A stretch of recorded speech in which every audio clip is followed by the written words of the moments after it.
अस्सलाम वालेकुम ख़वातीन हज़रात, पेश खिदमत है आज का इस्तेहाल। मैं हूँ आपका मेज़बान जुनैद सलीम। शो में मेरा साथ देंगी नाजिया बेग और हम सबको बहुत अजीज़। अस्सलाम वालेकुम नाजरीन। अस्सलाम वालेकुम नाजरीन, आज आपने सदर मुमलिकत का पार्लियामेंट के साथ 5वां खिताब सुना और देखा भी, बल्कि देखा ही ज्यादा, सुना कम ही होगा चूंकि शोर होगा काफी था। वैसे जब सदर पाकिस्तान खिताब के लिए उठे हैं और कुर्सी उनकी पीछे को गिर गई है, ये हादसा क्यों हुआ, कैसे हुआ और इसका क्या रिजल्ट निकलेगा, इस के बारे में जानने के लिए हम अपने प्रोग्राम के दानिश्वर से बात करते हैं। जी अय्यी साहब, ये बताएं कि आपने ये देखा सारा मंजर कि सदर पाकिस्तान जब खिताब के लिए उठे तो उनकी कुर्सी पीछे गिर गई। सरकार, तो मैं खाना खाऊं फिर? क्यों जी? अगर आपने खुद ही सवाल करना, खुद ही जवाब कर। यार देखो, दानिश्वर से पूछा जा सकता है ना, तो इस प्रोग्राम में दानिश्वर तो मैं लगा हुआ हूं, तुम तो एंकर हो। अभी आते हैं तुम्हारी तरफ। अच्छा, तो ये जो कुर्सी गिरी है, इसके मतलब आप क्या कहते हैं? देखा जी, असल में बात यह है कि कुर्सी का डिगना जो है ये नेक शगुन तो नहीं है, मगर मैं समझता हूं कि अपोजिशन लीडर चौधरी निसार साहब ने ये वॉकआउट करके ये चांस मिस किया है। अगर वो वॉकआउट ना करते बल्कि सदर पाकिस्तान को हलाशेरी देने के लिए उनके पीछे खड़े हो जाते, तो जब कुर्सी गिरी थी तो वो कैच कर लेते और उनके ये जहन में होना चाहिए था कि वो सदर की कुर्सी थी। हाय हाय हाय। इसका मतलब है नून लीग से निकाल दिए जाते। हाँ जी, नून लीग से निकाल दिए जाते अगर कुर्सी चौधरी निसार साहब कैच कर लेते। आई एम सॉरी नाजरीन, मेरी दानिश्वरी खराब हो गई। यार तुम बताओ यार, ये हुआ क्या? वैसे क्या हुआ है? ये कुर्सी गिर गई है पीछे को। ये क्या बात है? इससे तुम क्या नतीजा अखज़ कर रहे हो? कोई ये बदशगुनी तो नहीं? मुझे क्या पता यार, मैं नजूमी हूँ। हाँ, तुम तो एंकर और नजूमी नहीं हो। यार मेरे ख्याल में ये भी हो सकता है कि उन्होंने नजरे बद से बचने के लिए ये कुर्सी फेंक के नजर उतारी हो। हाय हाय, कैसा आइडिया मेरा, वाह। यार वैसे बताओ तो सही अपना जुनैद, कुर्सी गिरने के अलावा आज के खिताब की अहम बात और क्या थी? मेरे ख्याल में तो सदर की कुर्सी गिरना भी कोई अहम बात नहीं थी। तुम इसे अहम करार दे रहे हो। यार क्या कर रहे हो? उधर सारे चैनलों वाले सुर्ख तीर लगा लगा के दिखा रहे थे, तुम कह रहे हो अहम बात नहीं थी। बहरहाल मेरे लिए तो अहम नहीं थी, और कुर्सी गिरने के अलावा भी सदर की तकरीर में भी और अपोजिशन के एहतजाज में भी कोई काबिल ज़िक्र बात नहीं थी। एक नुक्ता भी अहम नहीं था मेरे नज़दीक। वही रिवायती सी तकरीर थी, रिवायती सा अपोजिशन का एहतजाज था। सदर को तकरीर करना थी, अपोजिशन को एहतजाज करना था। दोनों ने अपना अपना काम किया। बहुत अच्छे यार, तुम तो तबसरा करने की बजाय शायरी करने लग गए हो। एंकर बनो, शायर ना बनो। तुम्हें क्या खास बात लगी है? यार 5वां खिताब था उनका, और तकरीर में तुम्हें क्या अहम बात लगी है? यार तकरीर में ये थोड़ी अहम बात है कि 5वां खिताब था उनका और वो उसमें बार बार पानी पीते रहे। अच्छा, तुम्हें पानी पीना अहम लगा है, कुर्सी गिरना अहम लगा है? जी।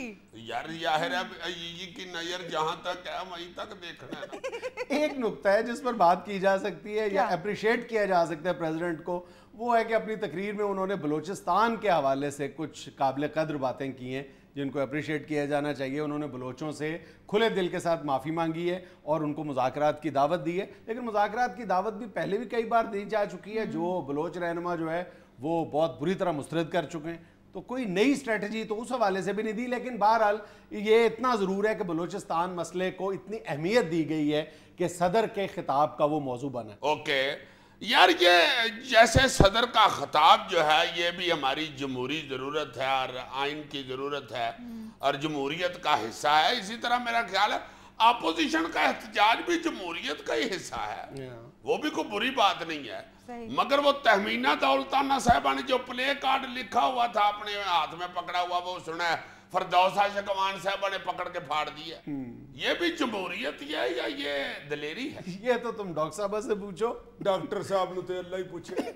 लेकिन नून लीग से यार ये जरूर पूछा जाना चाहिए कि पीपल्स पार्टी से, पीपल्स पार्टी की क़यादत से, सदर जरदारी से, वजीर आज़म यूसुफ रज़ा गिलानी से इस साल में ऐसा कौन सा जुर्म सरजद हुआ है कि नून लीग को इतनी शद्दोमत के साथ एहतजाज की जरूरत पेश आ गई है? मतलब कौन सा जुर्म है जो इस साल तो पीपल्स पार्टी ने किया है, इससे पहले 3 सालों में नहीं किया था? نہیں وہ کہتے ہیں کہ مہنگائی اب بہت زیادہ بڑھ گئی ہے اور اس لیے ہم نے اچھا تو پہلے 3 سالوں میں دودھ اور شہد کی نہریں بہ رہی تھیں نہیں سچ وہ کہہ رہے ہیں کہ لوڈ شیڈنگ جو ہے وہ ختم نہیں ہو رہی اس لیے اور پہلے 3 سالوں میں بلب پھٹ رہے تھے اوور وولٹیج کی وجہ سے آئی ایم سوری وہ اصل میں وہ کہہ رہے ہیں جی کہ کرپشن بہت زیادہ ہو گئی. اچھا تو پہلے 3 سالوں میں یہاں پر مہاتیر بن محمد حکومت کر رہے تھے. نہیں سوری یار بات میں نے کیا کہا, ہاں وہ کہہ رہے تھے کہ دہشت گردی بہت بڑھ گئی. اچھا تو پہلے 3 برسوں کے دوران تو لوگ دکانیں کھلی چھوڑ کے نماز پڑھنے چلے جایا کرتے تھے نا. نہیں یار میں پھر فون کر لوں کس کو؟ اپوزیشن والوں کو پوچھ لوں کہ بھائی کیوں کیا وہی ہے چال بے ڈنگی جو پہلے تھی سو اب بھی ہے. بالکل صحیح. ایک ہی بات ہے, صرف مسئلہ صرف جو تبدیلی آئی ہے وہ صرف اتنی سی ہے کہ اس کو الیکشن ایئر قرار دیا جا رہا ہے اس سال کو. اب کچھ نہ کچھ تو کرنا ہے. پیپلز پارٹی کے خواہ حلیف ہوں یا حریف, انہوں نے اپنے یہ جو اس طرح کے مخالفانہ جیسچرز ہیں یہ ہر قیمت پہ دینے ہی دینے. یعنی جو حلیف رہے ہوئے ہیں ان کو اب حریف بننے کی ضرورت اس لیے پیش آ گئی ہے. نون لیگ اور سنے ایم کیو ایم کے اب یہ الیکشن آنے والا ہے. ہر ایک کو اپنی باڈی لینگویج تبدیل کرنے کی ضرورت محسوس ہو رہی ہے, ہر ایک کو, ایون حکومت کو. یقیناً شہباز شریف کا زرداری صاحب کے بارے میں جو بیان تھا بہت زیادہ ہارش تھا, غیر پارلیمانی بھی تھا, غیر مہذب بھی تھا.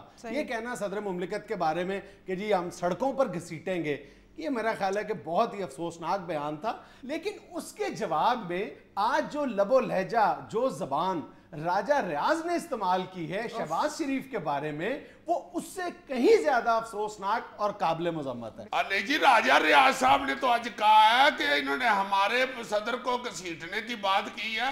اگر اگلے 5 سال بھی پیپل پارٹی کے ہوئے تو میں گلے میں پٹا ڈال کے شہباز شریف صاحب کو ادھر سڑکوں پہ گھسیٹوں گا. اب شہباز شریف صاحب نے تو جذبات میں آ کے بات غلطی کی تھی, مگر یہ جو راجہ صاحب نے بات کی ہے نا جذباتی, اس سے مجھے تھوڑا سا ڈر لگنا شروع ہو گیا. کیوں؟ یہ جو گھسیٹنے والی بات راجہ صاحب نے کی ہے, چونکہ راجہ صاحب جو ہے نا وہ تو اپنے پنڈ میں کوئی گارے میں ٹریکٹر پھنس جائے نا تو گھسیٹ کے باہر نکال لیتے ہیں. میں نے تو سنا ان کے علاقے میں کسی خاتون نے رجائیوں سے بھری ہوئی پیٹی ادھر ادھر کرنی ہو تو انہی کو آواز مارتے ہیں, میری آئیے بھائی ادھر آویں ذرا آکے پیٹی تے گھسیٹی. مجھے تو ایک بندہ بتا رہا تھا کہ بھائی جی کہیں سڑک کے اوپر مجھ مری ہوئی پڑی ہو نا تو راجہ صاحب کھبے ہاتھ سے گھسیٹ کے پرے کر چھوڑتے. اب تو میں نے سنا ہے کہ فیصل آباد میں اللہ نہ کرے کو بس ٹرک کا ایکسیڈنٹ ہو جائے نا تو وہ سڑک سے پیچھے نہیں ہٹاتے. وہ سارے فیصل آباد کے لوگ یہی کہہ رہے ہوتے ہیں راجہ آؤں گا تو گھسیٹوں گا. بالکل ایسے ہی ہے نا کہ اگر آپ کو کوئی احمق کہہ دے آپ اس کو جواب میں گندی گالی دے دیں. مطلب آج راجہ ریاض صاحب کا لب و لہجہ اور جو زبان استعمال کی ہے, میں پہلے بھی کہہ چکا ہوں کہ یقیناً جو شہباز شریف نے زبان استعمال کی ہے وہ بھی کسی طور پر بھی مستحسن نہیں ہے, قابل تعریف نہیں ہے. لیکن آج راجہ ریاض صاحب نے تو تمام حدیں پھلانگ دی. گھریلو معاملات تک کو ڈسکس کیا گیا اور انتہائی بے رحمانہ انداز میں. یار مجھے تو ان کی ساری تقریر سن کے ایسے محسوس ہوا ہے کہ انہوں نے ایم میں کسیٹیات کیا ہوا ہے. ذرا غور تو کرو یار کہ ہم کس سیاسی کلچر کی طرف بڑھ رہے ہیں, ایک دوسرے کو گالیاں دینے کا مقابلہ ہے. اللہ جی اللہ جانتا ہے میں نے غور کیا ہے یہ جو تم نے کہا ہے. خدا شاہد آج نفرت ہو گئی ہے مجھے تو سیاست سے. یار یہ کون سی سیاست ہو رہی ہے. ہائے عزیزی صاحب, جس وقت راجہ ریاض صاحب یہ گالم گلوچ کر رہے تھے نا, اس وقت ایک صحافی نے سوال کیا جس کے جواب میں راجہ ریاض صاحب نے کہا تھا کہ اب انشاءاللہ نومن تیل بھی ہوگا اور انشاءاللہ رادھا بھی ناچے گی. یہ ذرا دیکھو یہ کون سا جواب ہے یار, انشاءاللہ رادھا بھی ناچے گی. ایک ہندو ڈانسر کے ساتھ انشاءاللہ لگا نہ نومن تیل ہوگا نہ رادھا ناچے گی. حد ہو گئی ہے. بندہ پوچھے رادھا کو تل کے نچانا ہے آپ نے. یار ایک بات تو بتاؤ, یہ رادھا ڈانسر ہے کوئی یا کوئی مچھی ہے؟ 9 من تیل میں سے 8.5 من تو راجہ صاحب سورے سورے سیر کو لگا لیتے ہیں. ان کی تو جوئیں زور سے بال پکڑ کے بیٹھی ہوتی ہیں کہیں تلک کے تھلے ہی نہ ڈگ پئیے. ناظرین میں لینا ایک چھوٹا سا وقفہ, ہمارے ساتھ رہیے گا.